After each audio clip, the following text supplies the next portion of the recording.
ఇవన్నీ మేము ప్రజెంటేషన్ ఇస్తుంటే గత ప్రభుత్వంలో ఉన్న ముఖ్యులు, నాయకులు, మంత్రులు వారందరూ చెప్పేది ఏంటంటే ఈ కుంటి శాఖలన్నీ చూపించి మీరు 6 గ్యారెంటీలు ఎత్తేయడానికే కదా అని అంటారు. మాకు అటువంటి ఆలోచన లేదు. మా చిత్తశుద్ధి, మా నిజాయితీ 100% ప్రజలు నమ్మారు. ధరణి విషయంలో మా ముఖ్యమంత్రి గారు, మా సీనియర్ మంత్రి ఇప్పుడున్న కోమటిరెడ్డి వెంకటరెడ్డి గారు అనేక సభల్లో చెప్పారు. ధరణి ఏదైతే ఉందో తప్పులున్న ధరణిని సరిదిద్దుదాం, తప్పులున్న ధరణిని ప్రజలకు చూపిస్తాం. ప్రజలకు సంబంధించిన వేలాది ఎకరాలు ఎవరైతే కబ్జాలు చేశారో వీటన్నిటినీ ప్రజల ముందు పెడతామని ఎన్నికల సభలో చెప్పాం. దీన్ని ఆనాటి ముఖ్యమంత్రి గారు అనేక వేదికల మీద చూడండి అయ్యా, కాంగ్రెస్ వస్తే ధరణిని బంగాళాఖాతంలో వేస్తారట.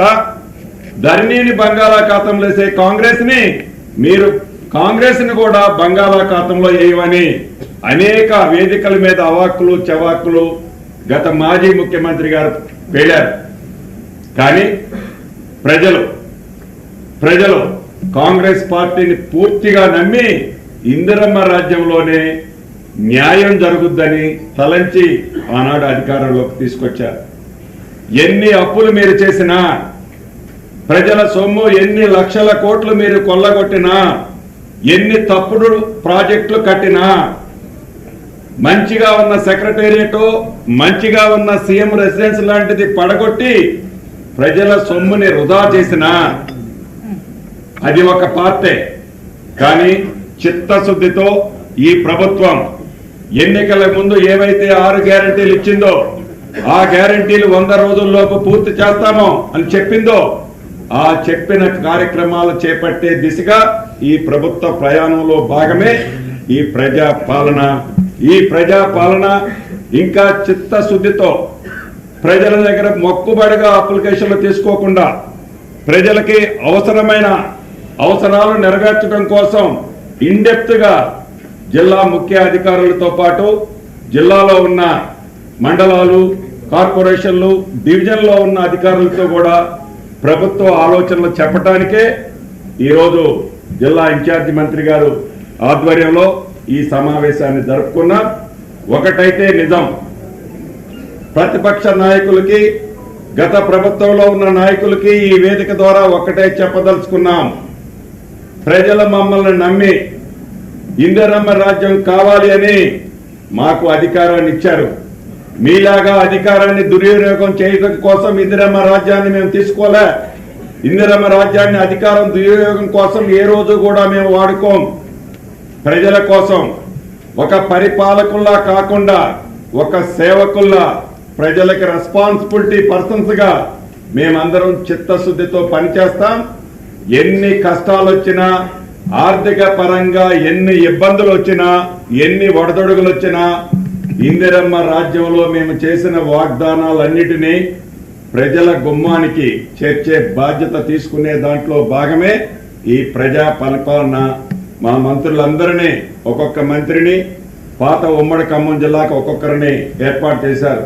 కోమటిరెడ్డి గారిని ఖమ్మానికి, తుమ్మల గారిని నల్గొండకు, నన్ను పాత వరంగల్కు, ఇట్లా 10 జిల్లాలకి 10 మంది మంత్రులను ఏర్పాటు చేశారు. మా చిత్తశుద్ధి ఏంటో ఎప్పటికైనా గత ప్రభుత్వంలో ఉన్న ప్రజలు గమనించాలి. ఏనాడైనా మీ ముఖానికి మీ కేబినెట్ లో ఉన్న మంత్రులు ఎప్పుడన్నా స్వేచ్ఛగా ఏ జిల్లా కన్నా, ఏ నియోజకవర్గానికన్నా పోయి ఒక రివ్యూ పెట్టుకునే స్వేచ్ఛ ఉండేదా? ఏనాడైనా ఆ మంత్రి ఆ శాఖకు సంబంధించిన రివ్యూని పెట్టుకొని ఇచ్చారా? పరిపాలన అంటే కేవలం మీ కుటుంబానికే ఉంచుకున్నారు. మీ కుటుంబ కన్ను సైకిల్తోనే పరిపాలన చేశారు. కానీ ఇందిరమ్మ రాజ్యంలో అలా కాదు. అధికారులకు కానీ, ప్రజలకు కానీ, సేవకులమైన మాకు కానీ స్వేచ్ఛ ఉన్నది అని ఈనాడు కంటికి కొట్టొచ్చినట్లు, అద్దంలో కనిపించినట్లు పరిపాలన తేడా చాలా స్పష్టంగా ఈనాడు ప్రజలకు కనిపిస్తుంది.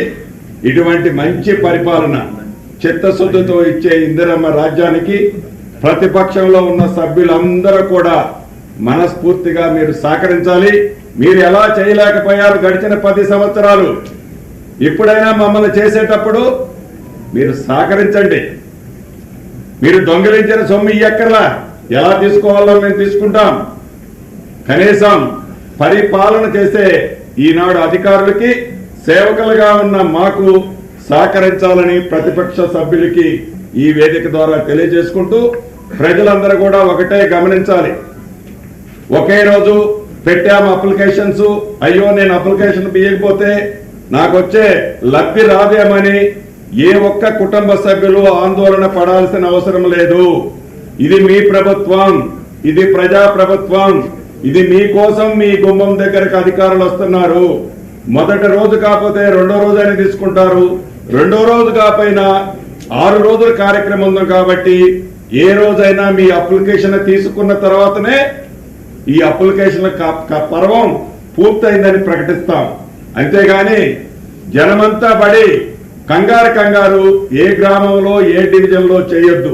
గత ప్రభుత్వంలో ఎన్నికలకు ముందు ఇళ్ల స్కీమ్ ప్రకటించింది.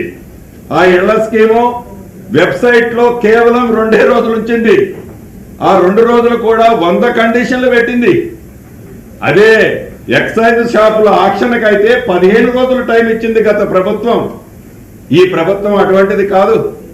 ఈ ప్రభుత్వం చిత్తశుద్ధితో ప్రజల కోసం, ప్రజల కష్టాల కోసం మీరు ఏర్పరచుకున్న ప్రభుత్వం మీ కోరికలకు అనుగుణంగానే ఉంటుందని తెలుపుతూ ఈ ప్రజాపాలన కార్యక్రమాన్ని అన్ని జిల్లాలలో, అన్ని గ్రామాలలో, అన్ని నియోజకవర్గాల్లో, చివరికి చెంచులున్న ప్రాంతంలో కూడా అద్భుతంగా నిర్వహించాలన్నదే ఈ రాష్ట్ర ప్రభుత్వం యొక్క ఆలోచన.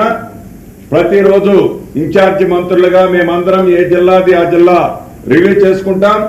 ఎక్కడైనా చిన్న మార్పులు చేర్పులు కావాలంటే ముఖ్యమంత్రి గారితో, సిఎస్ గారితో సంప్రదించి వాటిని సరిదిద్దుకొని తప్పకుండా ప్రజా పాలన అంటే ఎలా ఉండాలి అనే విధంగా ఈ కార్యక్రమాన్ని జయప్రదం చేసే దాంట్లో అందరం కలిసి పనిచేద్దామని కోరుకుంటూ సెలవు తీసుకుంటాం.